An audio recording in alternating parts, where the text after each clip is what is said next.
Hello everyone, my name is Relax and Panic and this is another reaction to a little series about a slime.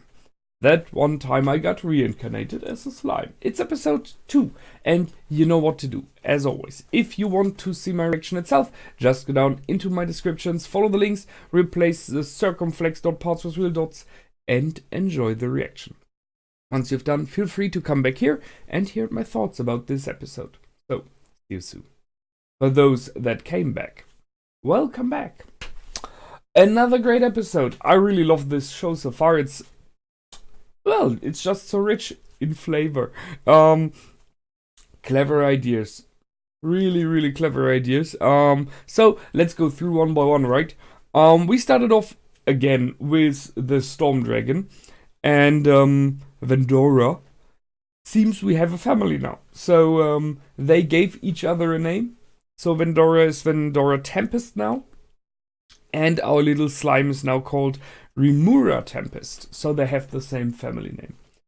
And as we know now, Vendora is a catastrophe level monster.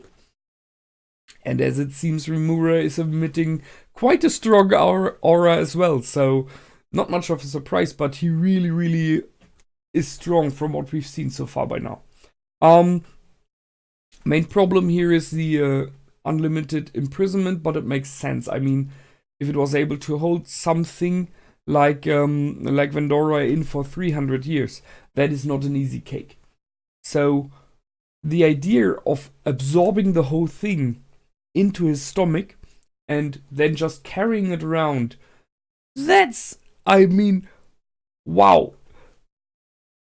His other skills are great, but the stomach is the dangerous one because, I don't know, if you're inside as a living being, is there an option to do something? Can you hurt the slime from the inside?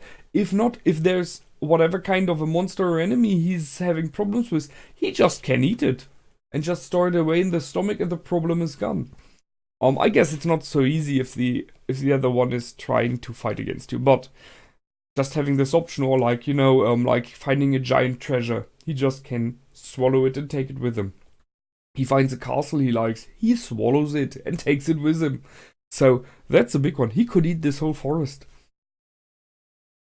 Powerful ability. So he absorbed the imprisonment. The Storm Dragon will try to destroy it and analyze it from the inside. And he will do the same from the outside. So it will take some time. And very likely in one of the future episodes, he will just pop out. And just think about that. You're fighting against whatever kind of a slime or so. And in one moment, there's just this very dangerous slime. And in the next one, he's puking out a major enemy Drake. That's just, what the heck? It's a cool idea. So, we have the names now and the name, and that's interesting. So the name got engraved on him. So by getting a name, he's now a major monster because he is named. He's not just a slime. He is Remura Tempest, the famous slime, the major enemy, a big one. And if I understood that correct, he has some kind of divine protection. So thus the Storm Dragon, at least for the goblin, counts as a god, which makes sense. He is somehow protected. That's interesting. We are, this tomb, this cave that we were in, lies in the great forest of Yura, and that is next to the kingdom of Blue Moon, where we have seen just 2 people now. I guess the adventurers are from there as well.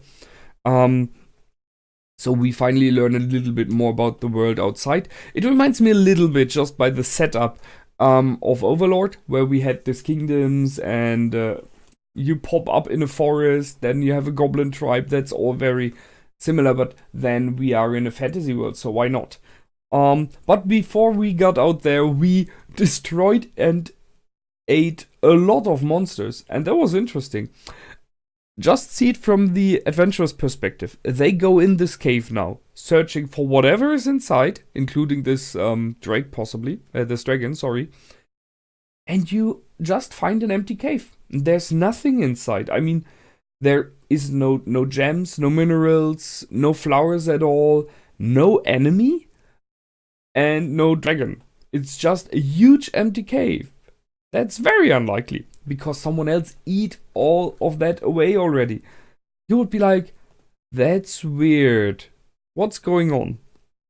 So he encountered, and I did not write them down all, he encountered this snake, he encountered a centipede, a spider, a bat. I think I forgot something, one or two more things before that. And by digesting them, he got all of their skills, who are pretty powerful already. So I wrote some. So first he got Water Blade, which seems to be very dangerous. Even he realized, because he cut the head of the snake off instantly with one Water Blade. And he has Water Manipulation now, which I'm not completely sure what it will do, but I guess we will see soon. So very water focused now. From the Black Snake he got the Poisonous Breath and Sense Heat. That's nice. So in the night, having Sense Heat is good.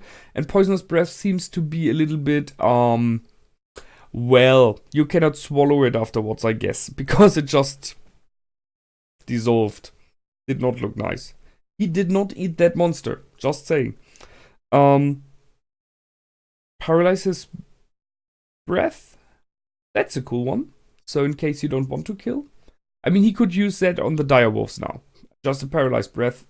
Question is how many he would catch with one. Sticky Thread. That's one I'm waiting for in this fight now. The Sticky Thread, wow. Sticky Thread from the spiders. He could use very good against the direwolves to just make sure that they don't get close to the goblins. Because the main question for the goblin fight is now, not about how do you beat the wolves, but about how you make sure the goblins are not eaten. Because while you are fighting, I don't know, 10 or 20 wolves, the others will just kill all the goblins. So you have to find an option to kind of shelter the goblins so that they can't be attacked. And I think about this Sticky Thread as an option to just put spider webs around them, and so that they can hide beneath them. Something like that. Drain. So I guess he can kind of heal himself by doing that. And a lot of other skills as well, which I did not write down. And we've seen these 3 adventurers entering this the cave who seem to be, well, let's say they're beginners. Greenhorns. But the stealth arts is a nice option. That's a cool one to have, and I can see that he would like to learn that.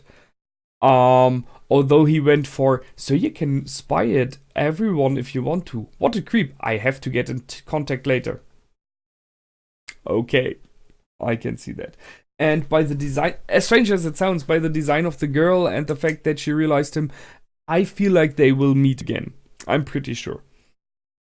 The goblins were cool, I liked it. So they're very weak creatures, they are afraid of him, but they are in a tight spot, they have no option, so they are asking one monster to help them against other monsters. I mean, they really have no choice, and they know they are about to die. The oldest brother is dead, the only hero they had, the only one who would have stood a chance against at least one direwolf, possibly, like one-on-one. And they're willing to follow him, to pledge their loyalty to him. So, question is, what do you make out of that? I mean, even if you rescue them now, what do you make with 60 goblins? They have their village there, so it's like, yeah, just live and I don't know. Tell me a bit about the country around, so, but apart from that, just live your life, I guess. I don't see him being like a chieftain or anything like that. That just won't give him anything, I guess. So, the wolves are there, and from what he has as options, I go with the spider web, and that he's just, I don't know, maybe using the paralyzing breath and then kills some of them until they run away. I don't think it's necessary to kill all of them. They're still just creatures, just monsters, and we will see what then happens next, and if you digest them, what interesting skills will you get? So that's always the big one. What new skills do we acquire in each episode? I mean, you could make a story out of that. I'm waiting for this Guildmaster to appear, possibly not in the next episode, I guess not, or if so, in the end. So he was about finding out what's going on for his friend there. The way that they interacted, I would say that the friend is some kind of aristocrat. He might even be something like the king or the leader of the nation, but his outer appearance didn't seem like so. There was no crown, there was no high-class garment on him. He just looked like a kind of wealthy guy, but not like a king. So, but then on the other hand, he was worried about what's going on and about what the other kingdom, this empire, I think it was, will do about it. So maybe I'm wrong and he is a king or somehow related. Maybe he's like an advisor to the king, something like that. So waiting for that and what the Guildmaster will do with his interesting scar. That's it already. I mean, there was a lot in this episode, but on the other hand, not so much to talk about because it's just about a lot of new skills and interesting monsters. So looking forward to the next one and an interesting fight to happen. That's it from me this time already. I hope you liked. I did for sure. It's a great season so far, a great series. I really like it. And I will see you the next time.